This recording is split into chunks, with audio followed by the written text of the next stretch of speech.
দেশজুড়ে জ্বালানি সংকটের মধ্যেই নাটোরের গুরুদাসপুরে উপজেলা চেয়ারম্যান পদে অর্ধশত হাইয়েস গাড়ি বহর নিয়ে শোডাউন দেওয়ায় গুরুদাসপুর উপজেলার ছাত্রদলের ভারপ্রাপ্ত আহ্বায়ক মাসুদ রানা প্রামাণিককে পদ থেকে অব্যাহতি দেওয়া হয়েছে।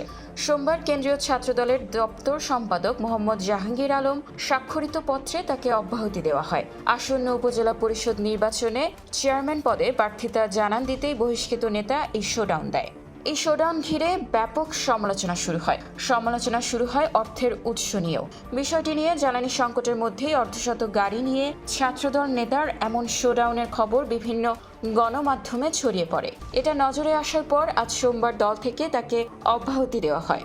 গত রোববার 12 এপ্রিল উপজেলার গুরুদাসপুর পাইলট মডেল উচ্চ বিদ্যালয় মাঠ থেকে মাসুদ রানার নেতৃত্বে গাড়ি বহরের শোডাউনটি শুরু হয়। 50টি হাইয়েস ও প্রাইভেট কারে অংশ নেয় প্রায় 400 নেতাকর্মী।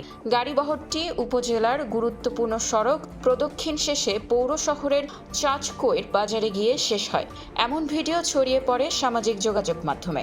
সরকারের জ্বালানি সাশ্রয় নীতির বিপরীতে এমন কর্মকাণ্ডে চারিদিকে ব্যাপক সমালোচনার ঝড় শুরু হয়। খোলা কাগজ, ঢাকা।